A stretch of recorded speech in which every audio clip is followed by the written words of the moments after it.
নমস্কার বন্ধুরা, আবার আমি চলে আসছি আপনাদের কাছে নতুন এক রেসিপি নিয়ে। কাশ্মীরি চিকেন। এই চিকেনটা আলাদাভাবেই বানিয়ে দেখাবো আপনাদের কাছে। আমি এখানে চিকেন নিয়ে নিয়েছি, পরিমাণ মতন লবণ ও ভিনিগার জল দিয়ে 15 মিনিট মতন ভিজিয়ে রাখবো। কারণ এই চিকেনটা জলে 15 মিনিট ভিনিগার দিয়ে রাখলে চিকেনটা রান্নার সময় ভালো জুসালো ও টেস্ট আলাদা হবে চিকেনের। এখানে আমি নিয়ে নিয়েছি কিছু পেঁয়াজ, ছোট পেঁয়াজ, কাঁচা লঙ্কা, টমেটো, আদা রসুনের পেস্ট। আমার 15 মিনিট হয়ে গেছে। এবারে চিকেনটা 2-3 বার জল দিয়ে ভালো করে ধুয়ে নিয়েছি। এবারে একটা প্যানের মধ্যে সাদা তেল দিয়ে দিলাম। আমি রান্নাটা করব সাদা তেলে। চাইলে আপনারা সরষের তেলেও রান্না করতে পারেন। ও এখানে কিছু দিয়ে দেবো গোটা গরম মশলা, দারচিনি, এলাচ, লবঙ্গ, স্টার ফুল। এখানে দিয়ে দিলাম কেটে রাখা পেঁয়াজগুলো। দিয়ে সামান্য ভেজে নেব। আর এখানে দিয়ে দিলাম 4-5টা কারি পাতা। আপনারা দিলেও দিতে পারেন বা নাও দিতে পারেন। ও এখানে দিয়ে দিলাম আদা রসুনের পেস্ট। দিয়ে একটু ভালো করে নেড়ে নেব। তারপর দিয়ে দেবো আমি এখানে ছোট পেঁয়াজ, কাঁচা লঙ্কা আর টমেটো দিয়ে ভালো করে ভেজে নেব। এখানে আমি দিয়ে দিলাম স্বাদ অনুযায়ী লবণ ও কিছু গুঁড়ো মশলা দিয়ে দেবো এইখানে। ধনে গুঁড়ো, জিরে গুঁড়ো, হলুদ গুঁড়ো, চিকেন মশলা, লাল লঙ্কার গুঁড়ো আর কাশ্মীরি লাল লঙ্কার গুঁড়ো। এগুলো দিয়ে ভালো করে একটু ভেজে নেব।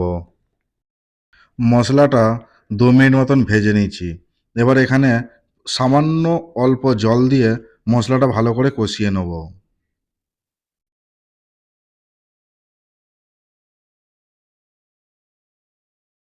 জল দিয়ে মশলাটা ভালো করে কষানো হয়ে গেছে। দেখুন মশলা থেকে তেল ছেড়ে দিয়েছে আর কালারটাও খুব ভালো হয়েছে। এবারে আমি এখানে ধুয়ে রাখা চিকেন দিয়ে দেবো। চিকেন দিয়ে ভালো করে মশলার সঙ্গে চিকেনটাকে কষিয়ে নেব। আপনারা এই রেসিপিটা একবার এভাবে বানিয়ে দেখুন। আশা করি খুবই ভালো লাগবে। চিকেনটাকে ভালোভাবে এইভাবে ঢাকা দিয়ে দিয়ে ভালো করে কষিয়ে নেব। ঢাকা দিয়ে কষালে কী হবে, তাড়াতাড়ি মাংসটা সেদ্ধ হয়ে যাবে। রান্নাটার হতেও খুব কম টাইম লাগবে।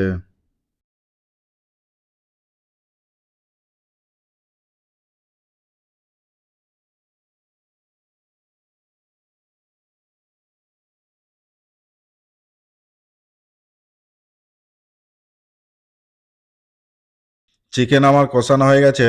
এখানে 2 কাপ মতন জল দিয়ে দেবো। জল দিয়ে ভালোভাবে ঢাকা দিয়ে ফুটিয়ে নেব মাংসটাকে। আমার এই ভিডিওটি কে কোথা থেকে দেখছেন কমেন্ট করতে ভুলো না। অবশ্যই কমেন্ট করে জানাবেন। এই রেসিপিটি আপনারা বাড়িতে একবার অবশ্যই ট্রাই করে দেখুন। আমার চ্যানেলে যারা নতুন আসছেন তারা অবশ্যই চ্যানেলটাকে সাবস্ক্রাইব করে যাবেন। কারণ যে কোনো ভিডিও আমি আপলোড করলেই আপনারা খুব সহজেই পেয়ে যাবেন। যদি আমার এই রেসিপিটি আপনাদের ভালো লেগে থাকে তাহলে অবশ্যই একটা লাইক ও কমেন্ট করে দেবেন।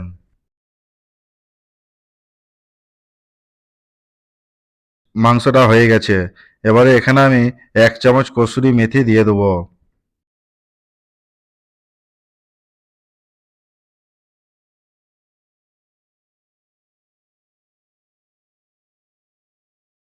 এখানে আমি দিয়ে দিলাম 1 চামচ ফ্রেশ ক্রিম আর 1 চামচ ঘি দিয়ে ভালো করে 5 মিনিট মতন কুক করে নেব।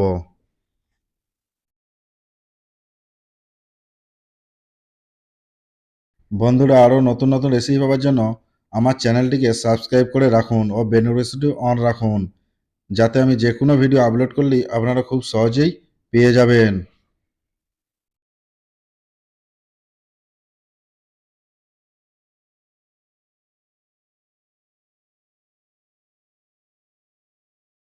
তবে একবার এইভাবে আপনারা বাড়িতে অবশ্যই ট্রাই করে দেখুন। আশা করি খুবই ভালো লাগবে ও কমেন্ট করে জানাবেন যে রেসিপিটি কেমন হলো।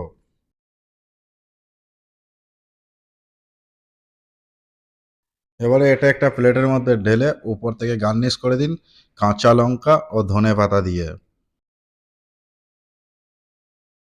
তবে বন্ধুরা আজ এ পর্যন্তই।